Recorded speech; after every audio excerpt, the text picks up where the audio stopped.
자, 이번 강좌에서는 중복 순열이라고 하는 내용을 한번 좀 공부해 보도록 하겠습니다.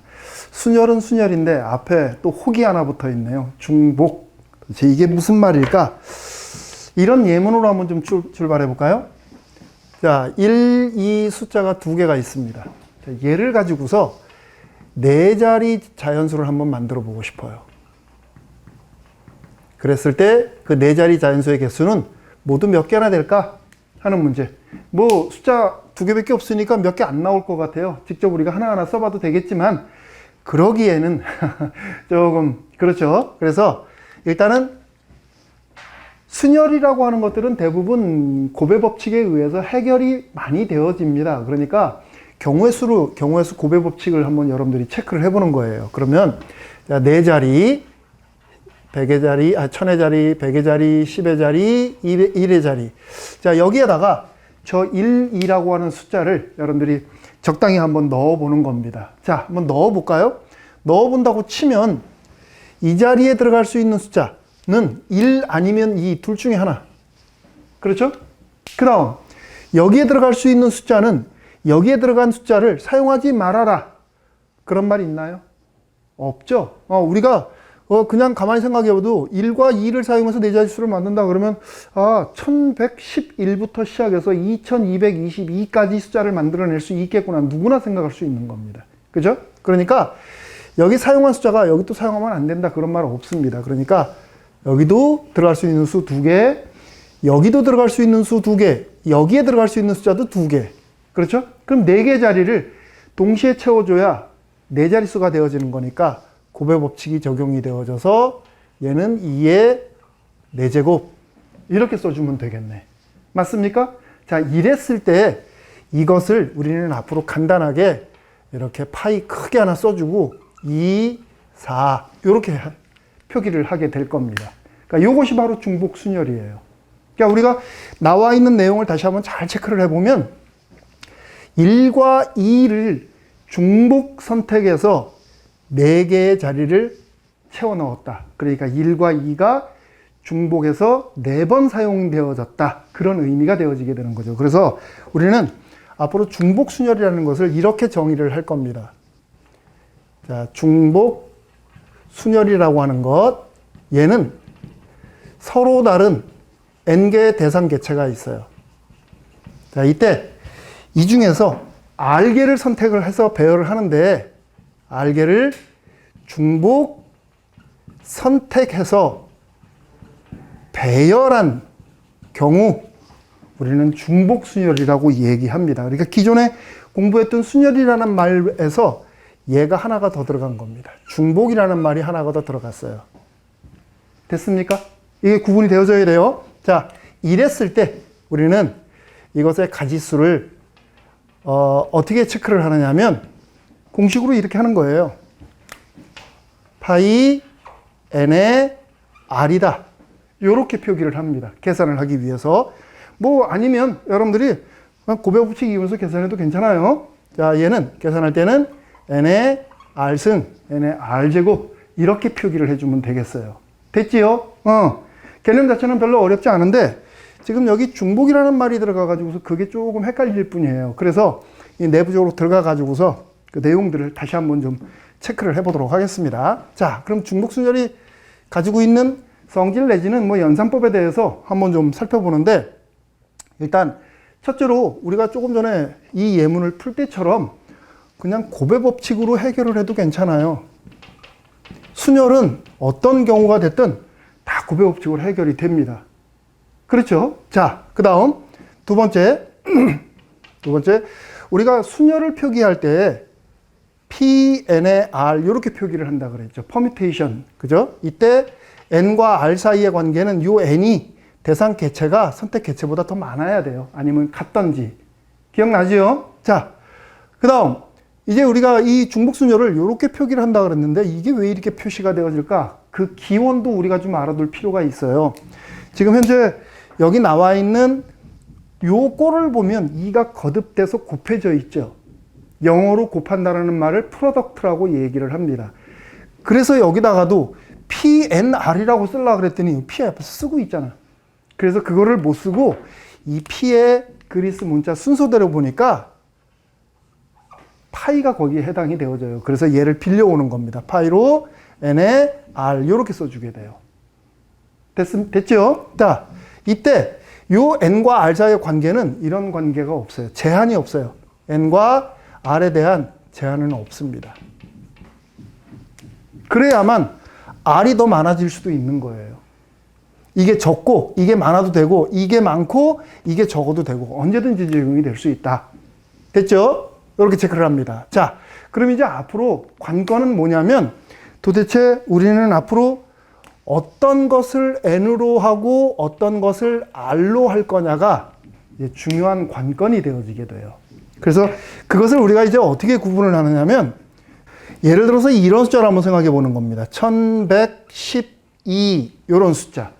그러니까 이런 경우에서 생각할 수 있는 예로 이런 걸 한번 생각을 해봤는데 지금 이 숫자를 보니까 숫자 1이 중복 사용되어졌어요. 자, 숫자가 중복 사용되어졌다. 여기다가 하나 더 끼워 넣는다면 중복 선택되어졌다. 숫자가. 됐습니까? 그러니까 이렇게 우리가 읽어가지고서 얘기를 꾸려나가도 된다. 그러니까 숫자가 중복 선택되어졌다. 이것들 중에서 중복 선택되어지는 거, 선택당하는 쪽이 앞에 가는 거고 선택하는 능동적인 입장에 있는 것이 뒤로 나오게 돼요. 그래서 우리는 앞으로 이렇게 체크를 할 겁니다. 파이 요 앞에 들어가는 숫자는 가만히 있다가 빼앗기는 쪽, 사용되어지는 쪽. 그래서 수동적인 입장을 취하는 것들이 요 앞으로 들어가고 능동적인 입장을 취하는 것들이 여기에 들어가게 돼요. 빼앗아 오는 쪽. 가만히 있다가 빼앗기는 쪽, 빼앗아 오는 쪽. 그래서 계산을 할 때에도 수능 이렇게 표기를 해줌으로써 헷갈림을 조금 방지할 수 있다. 됐습니까? 이렇게 구분을 합니다. 근데 사실 우리가 이런 얘기들을 100번 얘기를 해도 여러분들이 직접 문제를 한번 풀어보면서 고민하는 거에는 미치지 못해요. 그러니까 간단한 몇 개의 예문을 통해 가지고 한번 체크를 해보도록 하겠습니다. 자, 우리 이런 예문 한번 체크해 봅시다. 자, 예를 들어서 0, 1, 2, 3, 4 5개의 숫자를 줬어요. 얘를 가지고서 5자리 자연수를 만들어 보고 싶다. 모두 몇 개일까? 하는 문제. 앞서서도 얘기했지만 곱의 법칙 이용해서 해결할 수도 있다고 그랬습니다. 아니면 이렇게 할 수도 있다라고 얘기를 했고, 두 가지 방법 다 한번 이용을 해보도록 하겠습니다. 자, 첫 번째, 곱의 법칙 한번 좀 이용해 볼게요. 곱의 법칙을 이용하려면 어떻게 줘야 되느냐? 일단은 5자리 자리를 먼저 만들어 주자. 하나, 둘, 셋, 넷, 5자리 만들어 놓고 들어갈 수 있는 자격을 가지고 있는 숫자들을 한번 채워 넣어 보는 겁니다. 그러면 맨 앞자리에 0이 들어가면 어때요? 5자리 자연수라고 볼 수 있나요? 0이 들어가면 4자리만 유효한 자리가 되어버리게 돼요. 그죠? 그러니까 여기에는 0이 들어가면 안 됩니다. 0이 들어가면 안 된다. 그럼 들어갈 수 있는 숫자는 모두 몇 개냐면 4개. 이렇게 되어지는 거죠. 0이 들어가면 안 된다. OX처럼 보이네. 됐죠? 그 다음에 이 자리는 이제 0이 들어가도 상관이 없죠. 여기에 0 아닌 숫자가 들어갔으니까 0이 들어가도 상관없어요. 여기는 어때요? 역시 0 들어가도 상관없습니다. 만일에 여기에 0 아닌 숫자 하나 들어가고 0, 0, 0, 0 들어가면은 뭐 예를 들어서 2만, 3만 이와 같은 형태 숫자가 만들어지는 거니까 이제부터 여기 들어갈 수 있는 숫자는 0 포함해서 나머지 다 들어가도 상관없어요. 그쵸? 이 자리 어때? 마찬가지죠? 이 자리도 마찬가지, 이 자리도 마찬가지. 그러니까 맨 앞자리에만 0이 들어가지 않으면 무조건 5자리 자연수 만들어지는 거네요. 동시에 채워줘야 되는 거니까 이렇게 계산을 해주면 되겠다. 그래서 얘는 4 곱하기 5의 4제곱 이렇게 계산해 주면 되겠네요. 됐습니까? 됐죠?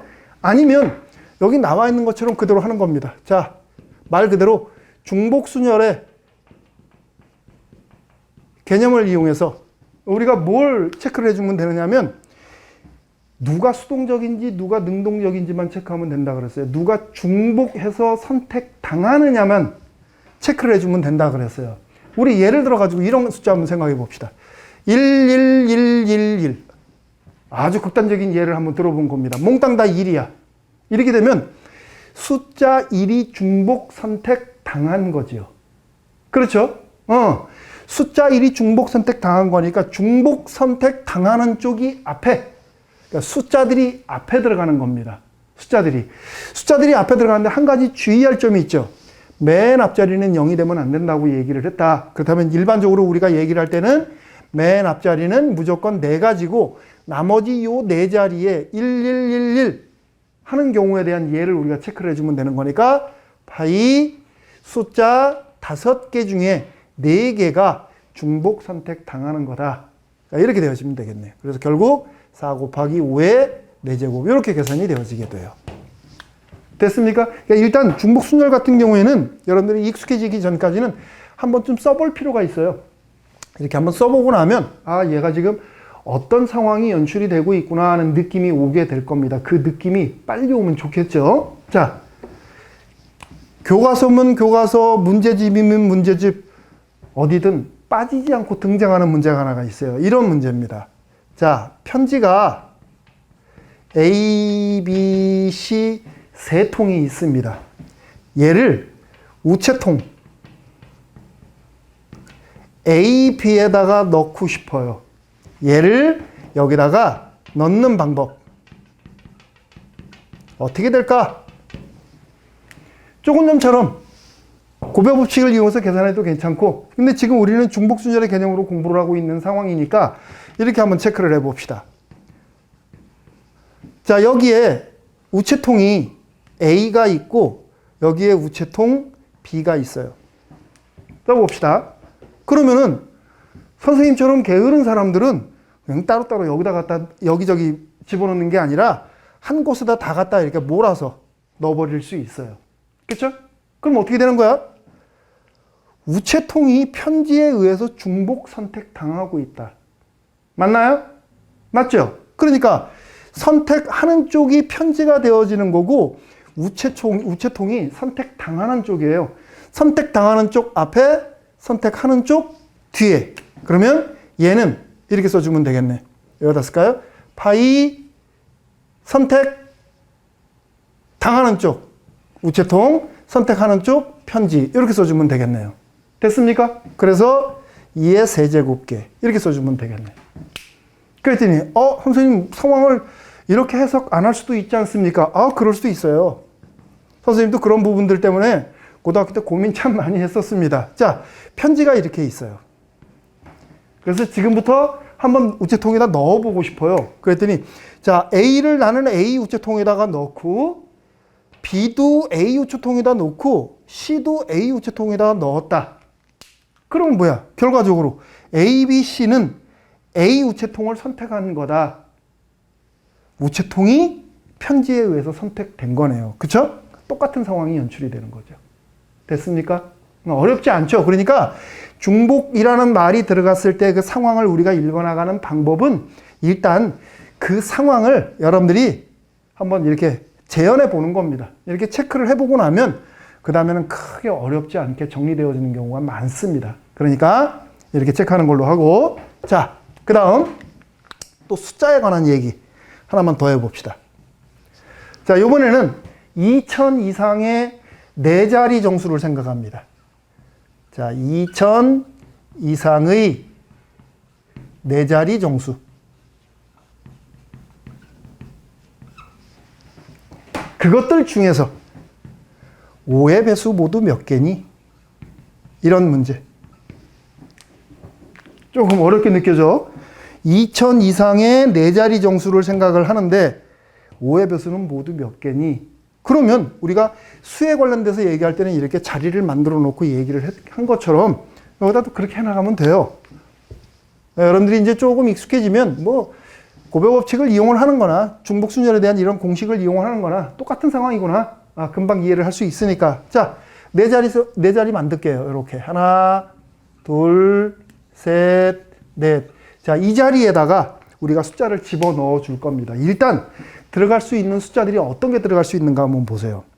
여기에 지금 보면 조금 전에 여기서처럼 들어갈 수 있는 수에 대한 제한을 둔 게 없어요. 그러니까 여기 들어갈 수 있는 숫자는 0부터 9까지 누가 들어가도 상관없습니다. 그렇죠? 그러면 0부터 9까지 누가 들어가도 상관이 없는데 여기 지금 숫자들이 들어갈 수 있는 수, 여기 들어갈 수 있는 수, 여기서 들어갈 수 있는 일단 기본적으로는 모두 10개씩이에요. 그렇죠? 10개, 10개, 10개, 10개. 자, 그것들 중에서 이 조건 만족하는 상황을 우리가 체크를 해야 되는 거니까 한번 체크해 보자고. 일단은 2000 이상이라고 얘기를 했으니까 여기 들어갈 수 있는 숫자는 1이 들어가면 돼야 안 돼요? 0 들어가면 돼야 안 돼요? 안 되죠. 그러니까 여기 들어갈 수 있는 숫자는 2부터 9까지. 자, 2부터 9까지 숫자 중에 여기에 하나가 들어가 주게 되는 겁니다. 됐죠? 그럼 몇 가지예요? 8가지 되겠네. 8가지. 그 다음, 여기에 들어갈 수 있는 숫자, 이제 여기 0 아닌, 1 아닌 숫자가 들어갈 거니까 여기는 0이 들어가도 상관없어요. 그죠? 또, 앞에서 사용한 숫자가 또 들어가도 상관없습니다. 그러니까 여기하고 여기 이 두 자리에 들어갈 수 있는 숫자는 0부터 9까지 어떤 게 들어가도 상관없어요. 바로 0부터 9까지 9개의 숫자들 중에 어떤 숫자가 중복돼서 사용이 되어지는 상황이 연출이 되는 거네요. 그죠? 그러니까 숫자가 선택당하는 거죠. 파이 10의 2 이렇게 되어지겠다. 곱하기. 됐습니까? 자, 그런 다음 여기에 들어갈 수 있는 숫자 맨 마지막에 뭐라고 돼 있나 보세요. 5의 배수다. 그럼 5의 배수가 되려면 여기에 들어갈 수 있는 숫자는 0 아니면 5 요거밖에 없는 거죠. 그죠? 그럴 수 있으니까 여기는 들어갈 수 있는 숫자가 2개밖에 없네. 이렇게 되어지네요. 그래서 최종적으로 얘 정리해 보면 8 곱하기 10의 제곱 곱하기 2 하고 요렇게 계산을 해주면 되겠다. 됐습니까? 이제 중복순열이 대충 어떤 구조인지 여러분들 금방 이해가 되겠죠? 그러니까 누가 중복 선택 당하고 있는지만 찾아내라. 중복 선택 당하는 쪽은 대상 개체들입니다.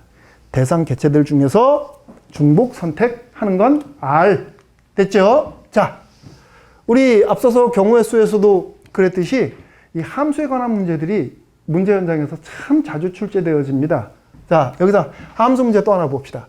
X라는 집합에서 Y라는 집합으로의 대응을 우리 F라고 할게요.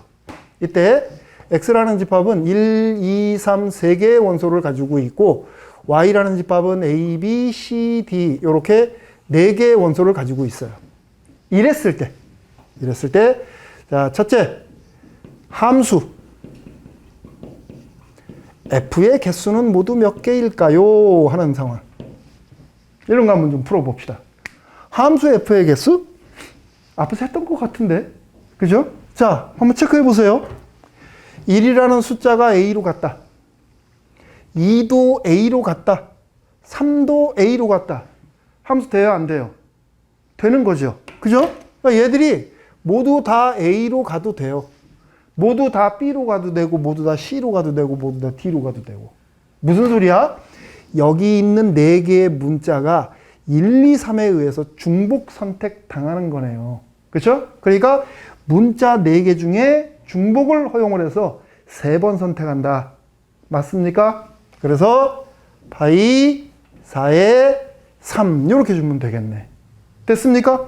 이게 앞에서 우리가 공부를 했었어요. 뭐라고 공부를 했었냐면 공변역의 원소의 개수, 정역의 원소의 개수, 공정하고 우리가 공부를 했단 말이야. 그죠? 그러니까 바로 얘가 이렇게 계산이 되어지는 거예요. 그래서 계산 결과는 4의 세제곱계 이렇게 체크를 해주면 되겠네요. 됐습니까? 자, 두 번째는 이런 것부터 생각을 해봅시다. 1이 함수값이 B래요. 얘는 고정됐대요. 자, 이랬을 때 함수의 개수. 이거는 또 어떻게 할까? 그것도 상황을 한번 좀 봐야 되겠죠. 여기에 1, 2, 3, 3개의 원소가 있고 여기에 A, B, C, D 이렇게 있는데 1이 무조건 B로 간대요. 얘는 무조건 B로 간답니다. 그랬을 경우에 함수의 개수. 그럼 극단적인 경우 한번 생각해 보세요. 2하고 3이 B로 가서 안 될 이유 있나요? 함수라고 얘기했으니까 상관없는 거죠. 그치? A로 가도 되고 C로 가도 되고 D로 가도 되고 마찬가지죠. 그러니까 여기 나와 있는 4개의 원소들이 2와 3에 의해서 2번 중복 선택당하는 거네요. 그쵸? 그러니까 우리는 정리를 어떻게 해주면 돼? 4개의 원소들 A, B, C, D 중에서 2번 선택당하는 겁니다. 이렇게. 그래서 이렇게 되어지면 되겠네. 1은 이미 갈 자리가 정해졌기 때문에 그거에 대해서는 손댈 필요 없이 나머지 것들에 대한 대응 관계만 체크를 해보면 된다. 그래서 4의 제곱 16개 이렇게 계산이 되어지겠네요. 됐습니까? 실제 문제 현장에 나왔던 문제입니다. 자, 이번 시간에 우리가 공부한 것은 중복 순열이에요. 순열이라고 하는 것에 중복이라는 말이 붙어 있을 때 어떤 변화가 있을까? 계산하는 방식은 어떻게 할 것인가? 여러분들이 고민 많이 해야 될 내용입니다. 자, 오늘 강의는 여기까지 하도록 하겠습니다. 수고했습니다.